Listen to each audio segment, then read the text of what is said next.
Shamarra kun akkam jirtu hordoftoota siilan illee bakka jirtanitti nageenya koo karaa waaqayyoo isinii faawaayitu isiniin jecha har'a viidiyoo biraatiin walitti deebinee jira jechuudha. Viidiyoo kanarraa barumsa guddaa qabaattan abdii guddaa qaba jechuudha. Innis maalidha jettanii ilaaluu dandeessu jechuudha. Irraa akkasiin barattan abdii guddaa qaba jechuudha. Kanaaf warri mana kanaa karaa taatan laayik, sabskiraayib, sheer gochuudhaan na jajjabeessaa isiniin jedha. Egaa hamma dhuma sagantaa kootti na waliin tura akkasuma waliin turtan abdii guutuu qaba. Kottaa maatii koo ta'a natti dabalamaa waliin wajjin Oromoon maal jedhu mammaa jira ture mammaksichi na jalaa badee jechuudha. Kanaaf na jajjabeessaa isiniin jechuun barbaada. Yoo isin waliin taatan malee yoo isin na jajjabeessitan malee kophaa koo fiigee maa tokko gochuu hin danda'u. Kanaafiyyuu jajjabinni keessan anaan barbaachisaa isin jechuun barbaada. Egaa viidiyoo kanarraa akkasii barumsa guddaa argattan keessattuu shamarran biyya arabaa keessa jirtan akka isin barumsa guddaa argattanii shakkii hin qabu jechuudha.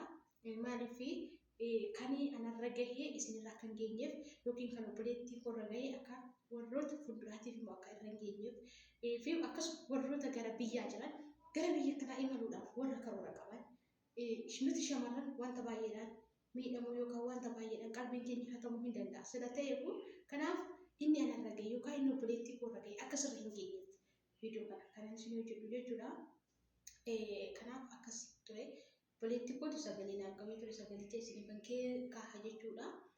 Obboleettiin kun biyya arabaa keessa kan isheen hojjettee waggaa jaha hojjettee gaafa kana waggaa jaha hojjettee haga waggaa lama maatii ishee gargaaraa turte jechuudha. Mucaan maatii ishee gargaaraa turte haa ta'u malee egaa nama tokko shamarran tokko taatee nuti shamarran bultii dhaabbachuuf nu barbaachisa. Nuti shamarran hidhimeen keenya waggaa 25 ol yoo ta'e namni garagalee ilaaluu hin danda'u. Garuu haga waggaa 25tti bareeda qabna bifa keenyatti boonuu hin dandeenya. Kanaaf micattiin kunis akkuma nama tokko nama bartee gara biyyaa hin deebine jechuudha.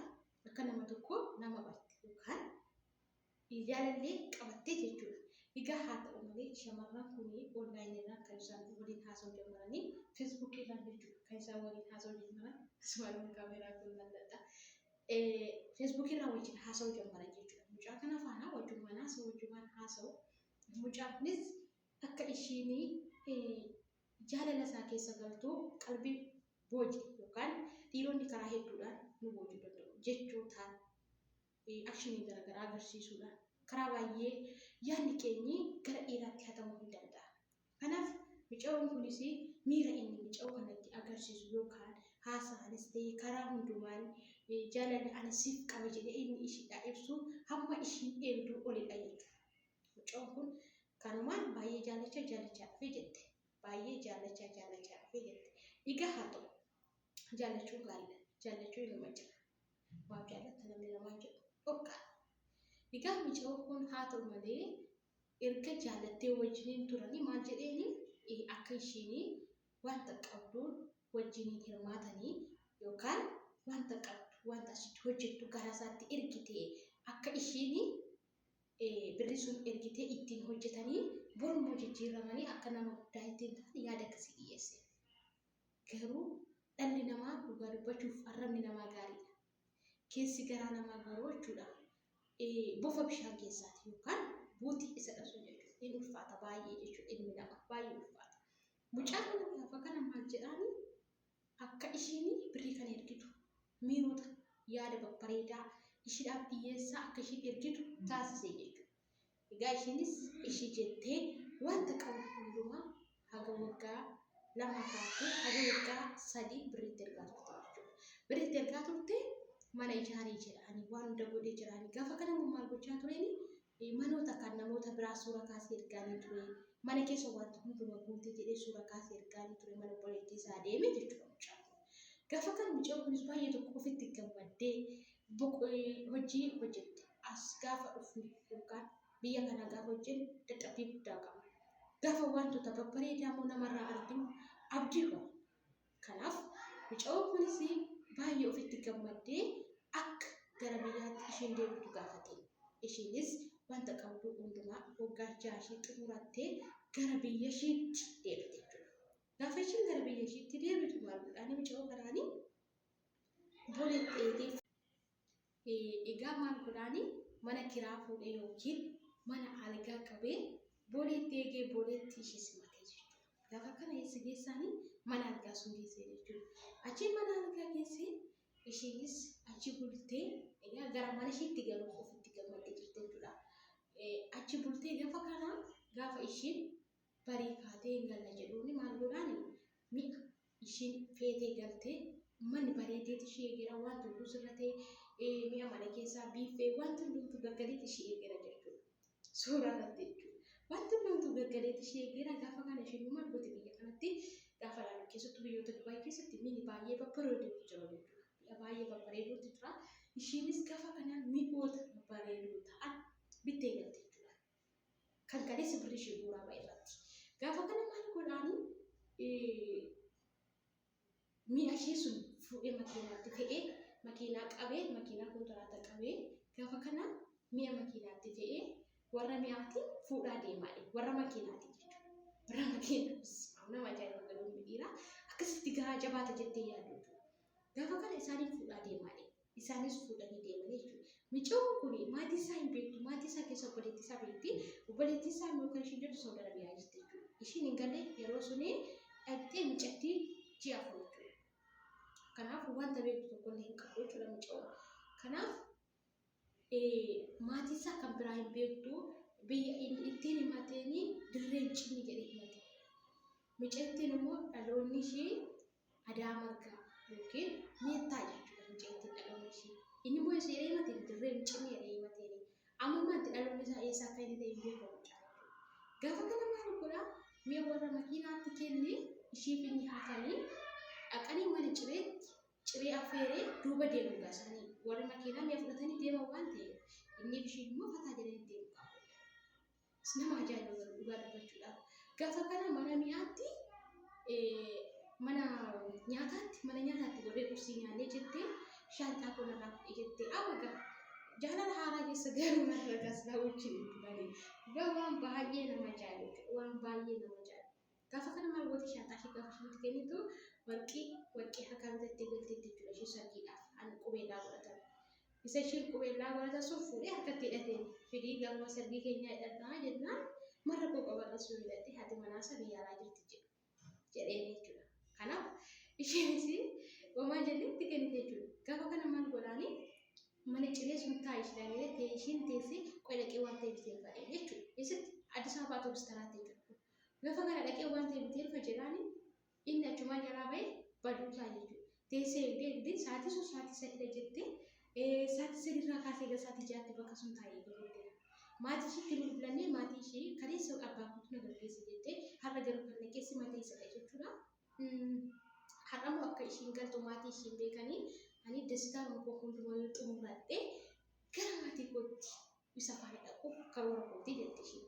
Gaafa kana waan godhu nan dhabee waan jedhu sin dhabee bilbilli isaa cufamee nama biraa hin beeku obboleettiitti bilbilaan bilbila obboleettii naa hojjechuu didee zii tokko narraa kaaftee hojiirra jira waan jette ishee yaadayyuu wanta beektu waan hin qabnee fi kana caala bakka waan dubbadhu waan dubbadhu na beektu baay'ee jette.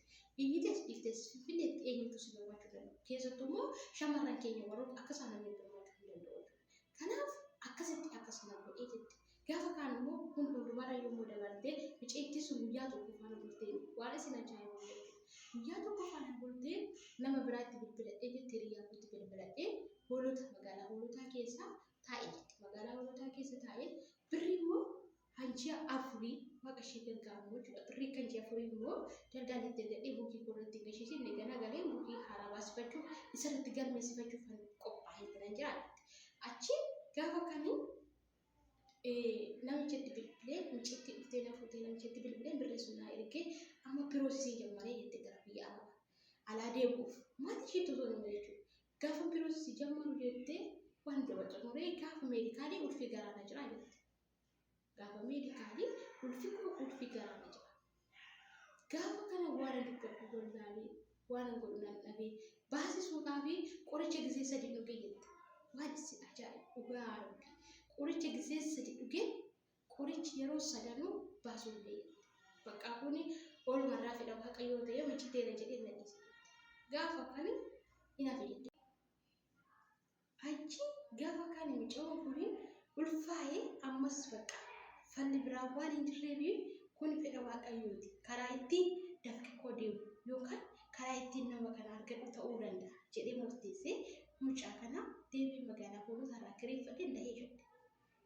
Gaafa kana mucaa kana dahee waan godhabe waan hin nyaanne nannabee hin beektu magaalonni baadiyyaa deemanii caaffee yookaan marga afanii kan gurguran jechuudha.